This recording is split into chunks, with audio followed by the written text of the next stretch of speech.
Welcome, everybody, Cornerstone Church. This is another episode of Ask, where you ask questions and we answer them. We're going to talk about what is the Mark of Cain, and also, is there a point where someone is so divisive in my life, I need to disassociate with them? Great questions. Let's get to it.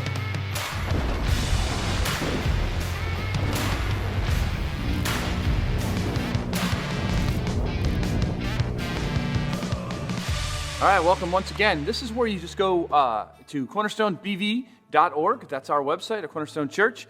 And you go to our Ask page, which can be found under the media heading. And then you just submit a question that way. Super easy. Lots of you do it.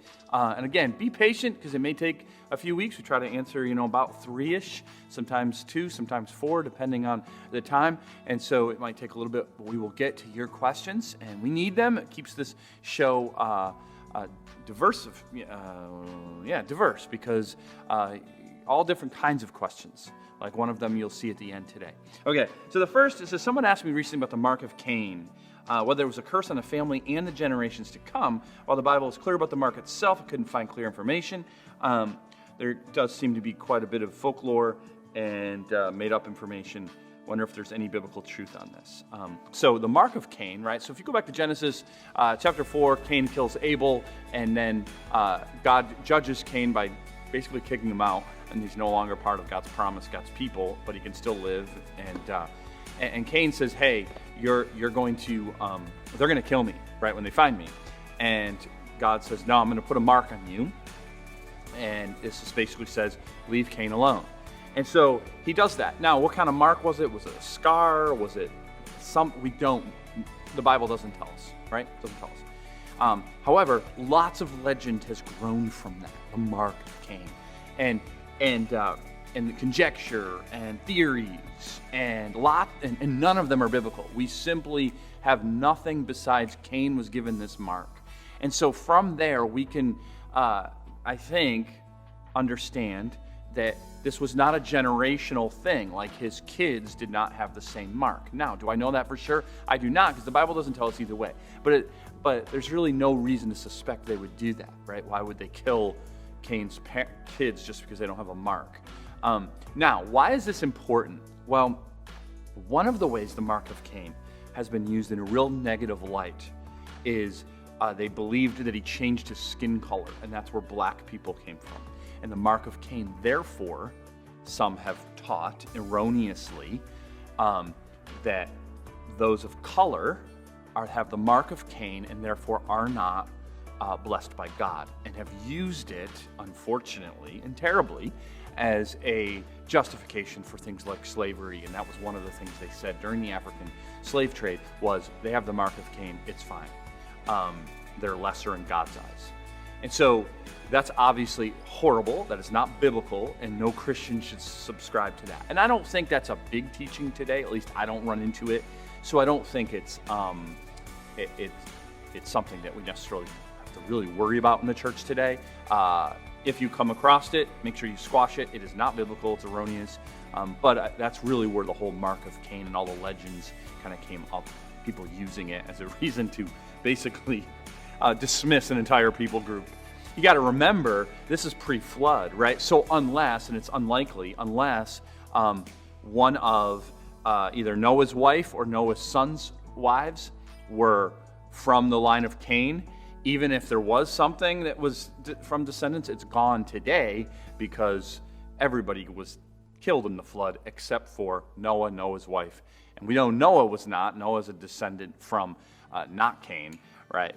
But Seth and the line, through that. So, through God's people. So we know Noah wasn't, Noah's sons weren't, but it was Noah's wife and daughters, perhaps, but not likely. And therefore, whatever it might have been, even if it was passed on, it's gone. Hopefully that makes sense, but there you go. Okay, number 2, very good one. How do I discern when someone is divisive enough that I should stop associating with them? If they are a Yankees fan. No, I'm kidding, obviously. Also, am I supposed to sometimes shun other Christians for sinful habits? Shun is a word I don't like. It's kind of like shunning you, So let's kind of get to it. First of all, they gave a couple scripture references. Titus 3, 10, and 11.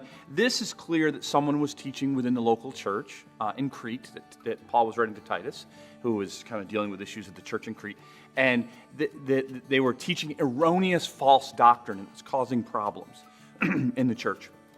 And Paul's like, hey, look, you go to them, you get them to stop. If they don't, you've got to set them aside. It doesn't mean shun necessarily. It just means you can't be involved in our local church because we have to protect the local church. We've had those situations in the past here at Cornerstone. I remember a number of years ago, somebody was attending a Sunday school class, and they just believed really horrible false doctrine, and he didn't talk much, so we let him stay in the class, but as he began to, we would have to have a few conversations with him and say, listen, you can come to class, but you cannot speak those things. It sounds kind of harsh, but we have the duty to, because there's people in that class of all different levels of understanding, and he could cause some real issues. And so you are not allowed to just come here and express whatever idea you want. You can go in the public square for all you want, go online, put it on Facebook, just shout it out in front of Fenway Park if you want, but not in our church, right? So that's kind of what Paul was dealing with. Now, 1 Corinthians 5 is more of a situation where someone was claiming to be a Christian but has overt, like easy to tell, right? Unrepentant, very important, so I stress that, sin, okay? And so if you look at how Paul deals with it in 1 Corinthians, and of course how Jesus dealt with it in Matthew chapter 18, there's a pattern set up what to do with professing Christians. So this is not, as Paul was very clear to point out, those who are outside the church. Like, we are not to avoid every single person who has unrepentant sin if they're not a Christian. Then we're never going to be light in the world. So that's not it at all. But it's someone who's in the church saying, I believe it's perfectly fine to, have this affair or, whatever it might be. And so there's a process. You go to them, you bring someone else. If that doesn't work, you go to the elders. You try your very best to get this person to be in line with truth, because that's what's best for them. If they completely refuse, you need to put them out of the local church. They're no longer a member. They're no longer allowed to fellowship with the church. This is called church discipline. Why is this important, right? In all of these cases, why is it important? It's important for two reasons. Number one, to love the person well. Tough love, as we might call it, is love. It is saying, look, if we just say, don't worry about it, keep sinning, it's like letting someone continue to sit on a railroad track with a train coming. We love you enough to say, get off the tracks. You need to be right with God. Secondly, especially when you're talking about a local church, as Paul was in both of those situations, it is to protect the people within the congregation. The shepherds, overseers, elders, pastors have that job to make sure, hey, look, we're not trying to be jerks here, but we need to protect our people from erroneous false doctrine that creates divisiveness, okay? So how do you deal with someone in your life who's doing some of these things? Well, you go to them, you try to see if you can get it squared away and dealt with, but ultimately, if you are at risk or they are causing problems for your life or your family's life, yes, you don't necessarily have to shun or publicly beat them up.